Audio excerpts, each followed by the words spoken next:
Hi, this is Sandy Says. I am Sandy Dimiterchik, Director of Community Engagement at Schizophrenia Psychosis Action Alliance. Today I am interviewing Susanna Pollack, President of Games for Change, a nonprofit that advocates using healthy gaming technology for different uses, including an annual festival listed as the Sundance of Video Games as described on her website bio. Susanna, could you please introduce yourself and give an overview of Games for Change? What is XR and VR and AR and MR? Yes. Oh, well, thank you so much. It's lovely to be here. I really appreciate you having me. So starting with Games for Change, our organization, we are a non-for-profit who's on a mission to empower creators and social innovators to use games and immersive media to drive real-world impact. So we have our annual Games for Change Festival, which you mentioned, and other initiatives where we support a global community of creators and innovators who are using this kind of medium, whether they're games or the virtual reality, augmented reality platforms to help people learn and improve their communities and generally to make the world a better place. So what is XR for Change? Over the last 5 years, we expanded our work. So originally we started working with game creators, right? Game developers, as we've been helping build a community of practice of cross-sector industries who are interested in using games that can be used in healthcare and education and building awareness about global issues. And we also saw a lot of new creators using new forms of interactive and immersive media. So, and that is what XR stands for. XR stands for extended reality. And it's a group of emerging technologies that includes virtual reality, which is when you put a headset on. Oculus Quest is one of the more popular ones. And that the experience in virtual reality is that it blocks out the rest of, your reality, and you are fully enclosed in the experience that you're seeing. On the other end of the spectrum is augmented reality, where you may have a device on your head, or you might be using your phone in order to create some kind of overlay and have a virtual digital interaction, but you can also see the world around you. And then mixed reality is the combination of the two. And there's like different varieties of how fully immersive it is or how much of the real world you see. But that is right now the different types of experiences and products that are being used in XR. Now, the last thing I want to say about this is a lot of people say that XR will be the future of computing. And when you hear people talk about the metaverse, they're talking about a new generation of increasingly immersive and interactive experiences. And they're often looking at XR technology as a sign of what's possible. Wow, that's fascinating. I learned about your organization through the Mental Health Coalition, who coordinated sending me a loaned VR headset with the immersive VR experience Goliath playing with reality. The creators are Barry Jean Murphy and May Abdallah. This was about a person living with schizophrenia and his experience as a gamer. I myself have schizophrenia, so it was interesting watching the film. I have to admit, I do not enjoy games unless they consist of mazes. I enjoyed it and found it informative, though the end was a little difficult as the narrator started talking about different realities. Why did the creators choose to raise awareness for this issue? What inspired them to use VR as the medium for their project? Is the project involved with any outreach or support organizations? And can you discuss how the film might be used in academic research? Well, all really good questions. And I'm glad that you enjoyed the experience. And I appreciate that there are parts of it that are intense. So as you said, Goliath playing with reality is a 25-minute immersive experience. And it was created by these two production companies called Anagram and Florial Films. So the creators decided to focus an experience about the lived experience of a man diagnosed with schizophrenia, and his name is John, and who, after years of isolation, finds community and connection through playing multiplayer games. Now, the reason that Goliath uses virtual reality to simulate John's perception of reality and how prejudice and misunderstanding form barriers for people like John. And it's because virtual reality has this unique power for empathy and insight to the lived experience of people, period. Right. So VR has this, they call it embodiment, where you actually can experience what other people might experience in their invisible world, right? In what's going on in their head. And this form of media has the affordances to allow you to do that, which is very unique. So what we hope is that this lived experience of people diagnosed with schizophrenia can help shift public stereotypes and misunderstandings and prejudice towards psychosis. So Anagram is currently working with researchers in the United Kingdom at teaching hospitals to evaluate how Goliath, the experience, can be used in healthcare education. And preliminary results show that Goliath increases empathy for nursing students and clinicians. And they say that insights from the experience would change how they engage with patients. And so we've built a campaign around this, and we've done this at Games for Change with other immersive experiences, where we are combining our expertise with XR and the subject matter expertise to present this to organizations and experts in the field with the intent to counter the public misunderstanding and stigma experienced by people with psychosis. So the challenge is to change stereotypes. It's not as a treatment for people with schizophrenia. In many ways, the experience is for people who surround and support those who have this diagnosis. And those are the people that we hope to affect change. Well, that is amazing. You know, it's interesting.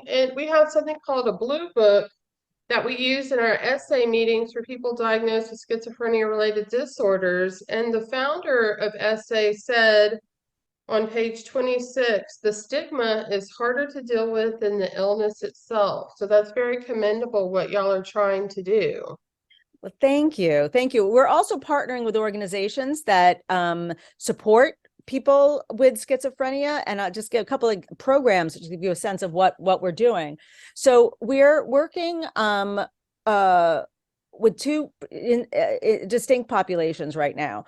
One is with the Veterans Health Administration, their Office of Healthcare Innovation and Learning, and the Yale Center of Health and Learning Games on a pilot that would put the VR experience in a clinical setting within the Veterans Health hospital network, so that healthcare providers for veterans have a better understanding of the experiences that their patients and the people they're looking after are having. We're also working with an organization called Active Minds, which is a youth and mental not-for-profit. And what we're doing there is to build capacity of student mental health leaders on college campuses. And as I'm sure your community knows, onset for lifetime mental illness often begins around 24. So we are looking to help educate and reduce stigma around a population that is experiencing this, or might have friends or loved ones that might start to experience mental illness, having that diagnosis. That's great. I also have watched the Games for Change video Talk and Play XR for Mental Health, which originally aired April 24th, 2020, now on the Games for Change YouTube channel. I was reminded of a book of my dad's that I read a long time ago that came out in 1958, Danny Dunn and the Homework Machine. In the book, a student tries to bypass work by using a computer, and in the end takes more time and work. Luckily, that has not been the experience of our own technology. As we have seen with VR headsets, it is getting more user-friendly and realistic for users. What direction do you think technology is headed in for VR and AR? And I think you touched on this earlier. Yeah, well, in both games and XR, we've seen that the technology is trending in the direction of being more accessible, inclusive, and equitable. So there are a growing number of people and organizations who are focused on advancing research around the impact and accessibility of XR technologies, increasing the diversity of development of the people making the experiences, educating those designers about accessibility, and hopefully, and developing more inclusive practices.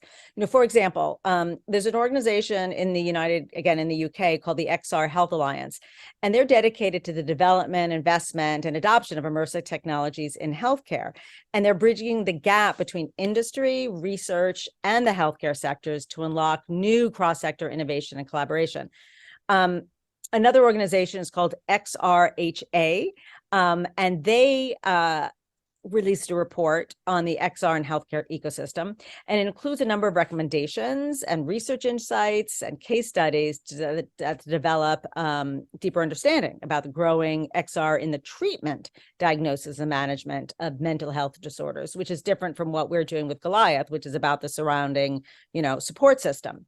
So basically, I think there's a great potential of XR to enable people to share their unique reality as they experience it, the embodied or the lived experience that I talked about a few minutes ago. So VR experiences like Goliath, and unlike traditional media, have the potential to radically change perception and and otherwise entrenched ideas, as in the case of Goliath, to help people make a fairer and more compassionate world. And that's where I think it's heading. Well, that was a wonderful video that I saw on YouTube and brought up a term of something I would like to be a data ethicist. How does Games for Change handle the issue of ethics in developing games? Well, at Games for Change, we don't develop the games or immersive experiences ourselves, but we do collaborate with a number of organizations and shine light on initiatives focused on ethical development practices.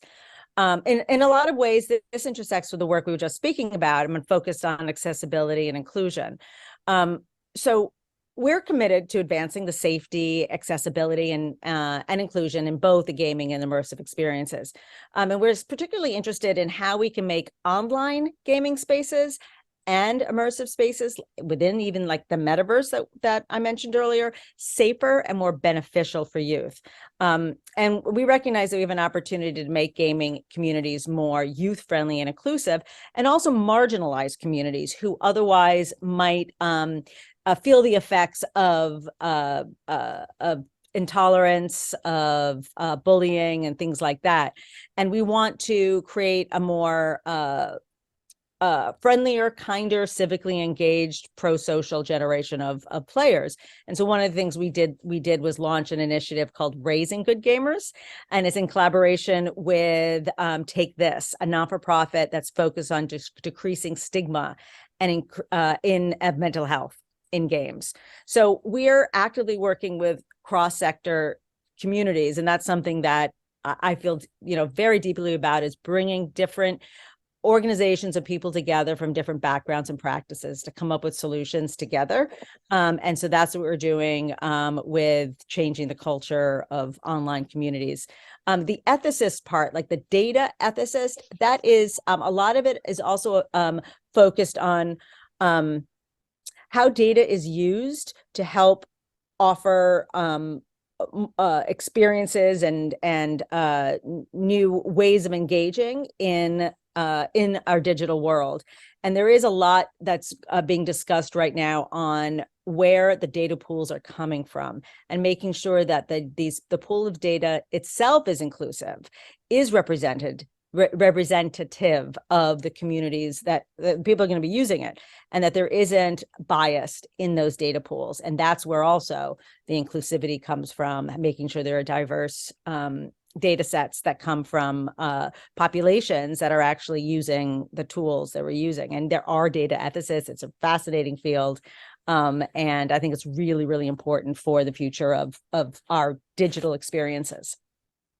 Well, one of the speakers, clinical psychologist Dr. Kelly Dunlap, mentioned the motto stemming from the disability field, "Not about us, without us."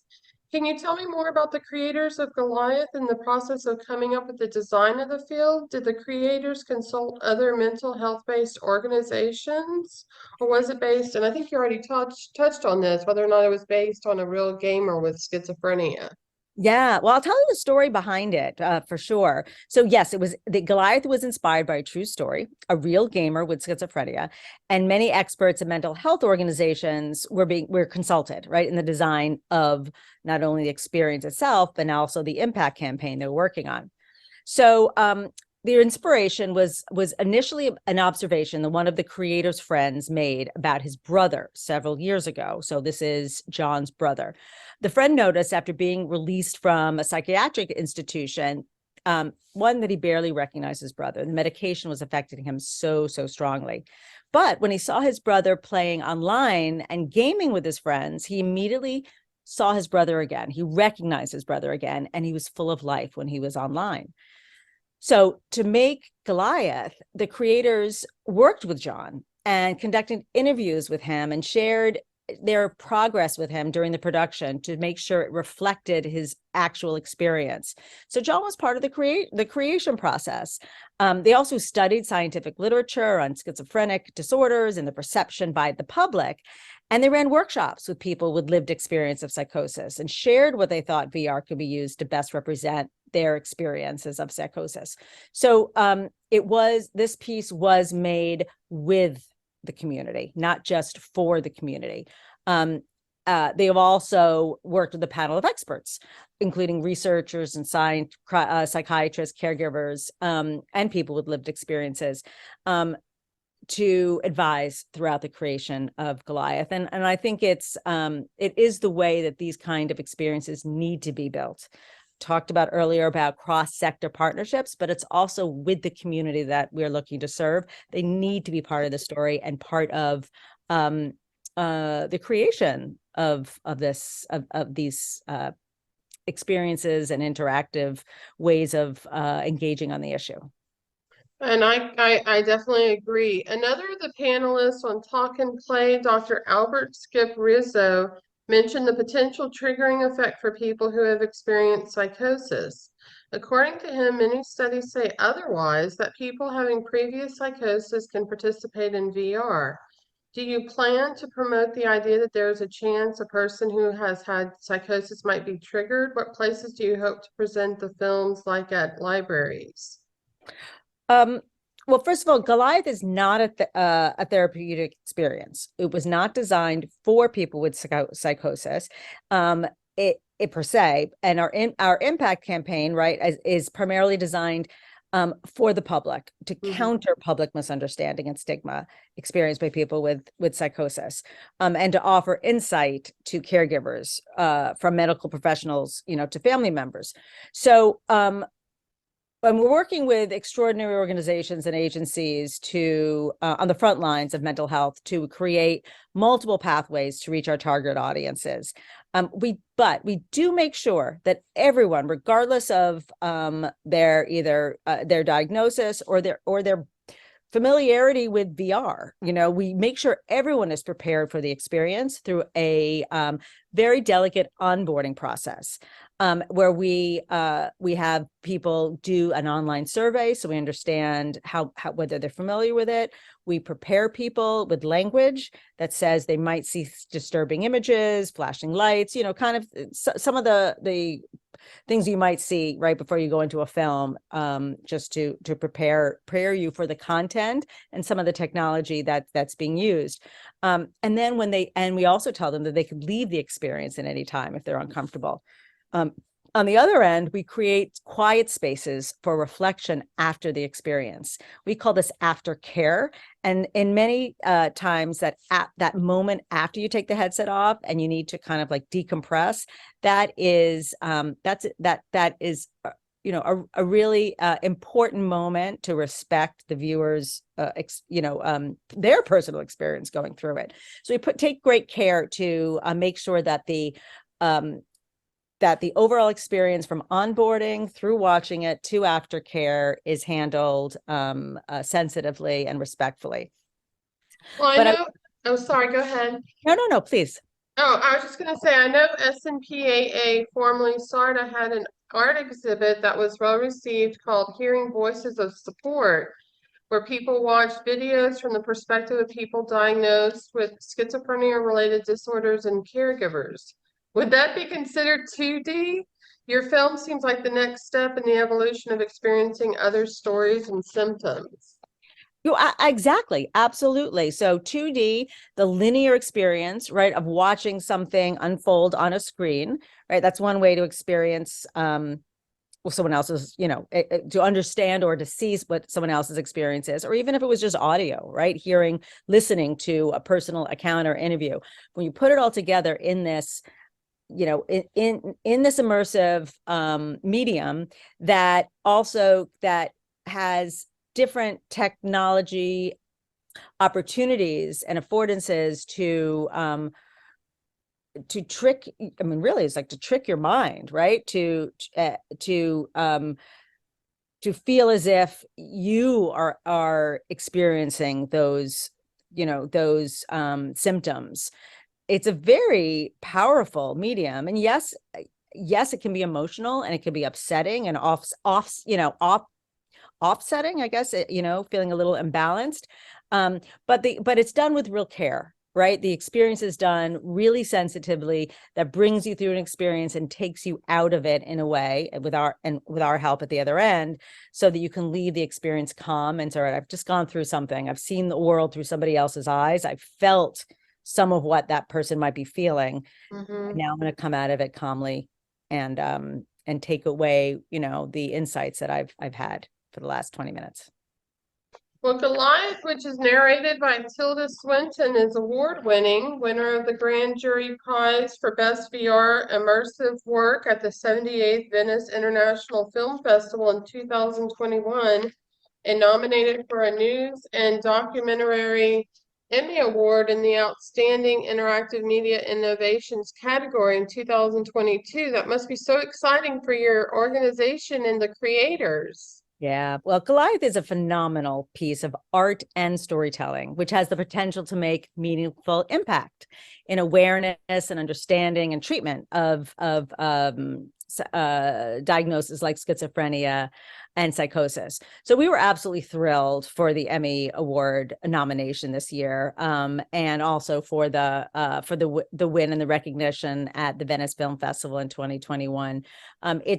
It's so wonderful when you can have this, beautiful and innovative experience. I mean, a lot of the technological advances that were made within the experiences with making of it, translates into something that people value as a piece of art, as a storytelling medium, but also can have that impact on communities. I mean, to me, that's the ultimate goal. Yeah. What are your future plans for games in the mental health field? The YouTube video Talk and Play also brought up, like you mentioned, teaching empathy through VR. I think of understanding social conditions that are hard to understand, like homelessness, and think that would be an excellent kind of story to share.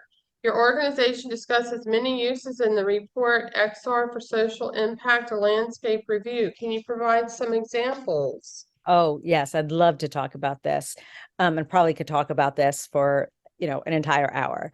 But speaking about Goliath first, so Goliath is the first in a series of experiences that Anagram and Florial are making, exploring mental and behavioral health challenges. So the plan is to produce a VR experience every 2 years, and they're going to address mental health and behavioral health challenges like ADHD, addiction, and body image. And like Goliath, they'll be produced in close consultation with with people with lived experiences and leading experts. And so we plan to continue to work with Anagram to bring this experience and audiences to the populations that they are made about and the communities that support them.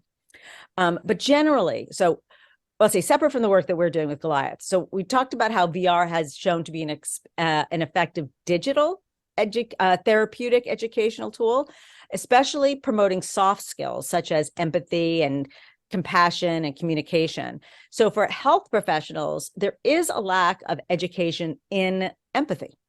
And research supports that making empathy an objective for undergraduate students, but also for lifelong learning, reduces lower burnout rates for mental health care workers and staff retention, which I think, unfortunately, we're seeing all over, today. So, so there are a lot of qualities about games and XR that have potential applications in healthcare. And I can give you, I'll give you some examples, but I'll tell you from like a market size. So VR healthcare market may reach 1.2 billion by 2024, but that's the fully immersed headset. But the AR healthcare sector, that's where you are using a device but you can see the real world around you, is predicted to be 10 billion by 2024. So there's a lot of investment going into this space, and a lot of potential. So I'll tell you first about the Veterans Administration using VR for health. And this is based on a talk that Anne Lord Bailey, the director of the Clinical Tech Innovation at the Veterans Administration, gave at the Games for Change Festival last year, or 2 years ago, where she shared how the VA is working to thread XR into the core fabric about how they think about healthcare. They're exploring the efficacy of VR for managing pain, stress, and anxiety, for promoting relaxation and decreasing negative behaviors and enhancing positive behaviors. So with feedback from frontline staff and veterans themselves, they're co-designing and co-developing XR solutions that redefine the Veterans Administration's healthcare experience. And I think that's tremendous. Mm-hmm. Yeah, another example of a company that's been doing this for a while now is called Embodied Labs. So they're an immersive training platform that allows clinicians to step into the role of the patient with a focus on improving the relationship between the caregivers and aging parents, aging patients. So they're working specifically with serving, at least initially, with the aging population. So using VR, healthcare providers can become more aware of the patient's emotions, their cognitive or sensory experiences, and provide more empathetic and effective care. Now, one example about a game that is directly serving a therapeutic means is a game called Endeavor RX. Now, this is not VR. This is a game you can play on your iPad or your computer or on your phone. And it was a game that was designed to improve attention in children with ADHD. And this is the first game that was cleared by the FDA, by the Food and Drug Administration, to be prescribed by physicians. So this is an alternative to traditional medicine, like Ritalin, and it's being deemed as like digital medicine. And it's shepherding a whole bunch of research done by neuroscientists about how games and immersive experiences designed properly and experienced on a regular basis can actually rewire our brain in a similar way that some traditional medicines help with certain symptoms.